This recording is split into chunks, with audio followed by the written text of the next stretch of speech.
waxaa ka dhacay isbedel weyn oo xagga nabadgelyada ah si wanaagsan habeenadan ayaa loo seexday ciidamadana si fiican ayaa loo habeynayaa isbedel weyn oo xagga amniga ayaanu dareemay magaalada in badan bay buuq iyo waxyaalo badan ka jireen haddana ciidamada ayaa la habeynayaa nidaam fiican ayaa ka jira waa loo riyaaqay wasiirka waana soo dhaweynaynaa khayr allah siyaanu lana sidaa darteed degmada Balad-Xaawo waxyaalo badan baa ka haleysnaa haddeer waa la hagaajiyey xagga nabadda ciidamada waa la habeynayaa mishaar ayaa loo diyaariyey dhammaan administrationada maamulada ayaa ka bilaabanaya magaalada si wanaagsan ayay u socotaa howlaha dhammaan qof kasta ayaa imaan kara hay'adaha ayaa imaan kara nabadgelyo weyn ayaa laga helay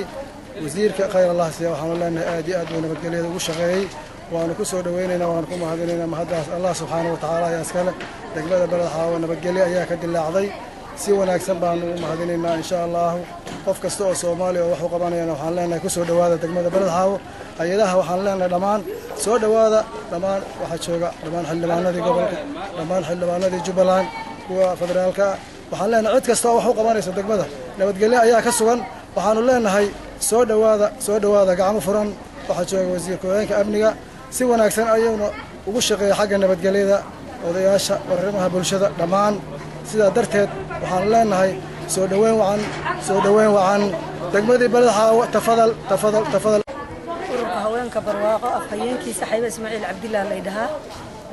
maanta iyo maalintii uu wasiirka amniga qaranka Cabdirashiid uu soo gaaray waa 2 maalmood oo aad u kala fog maalinta ayada waxaan joognay baladkanaga inay dhibaato fara badan ka jirtay inaana la ganacsanaynin dukaamada maalinka in la xirayay 3 jeer gabdhuhu inay kala cararayeen jaadka gadan hayo inaan fiyaalaha imaan weyne maanta iyo maalintii uu soo gaaray wasiirka amniga qaranka Cabdirashiid Janan waxaan leeyahay ma sha Allah wax weyn baa u dhaxeeyay dadku aad iyo aad bay u seexdeen xalay iyo hameen hore waxaad moodaa dadku waxay dhahay magaalada cidlayba noqoto macnaha waa xabad la'aanta waxas shanqar male xabad male dadku intay xabad markay dhacdaba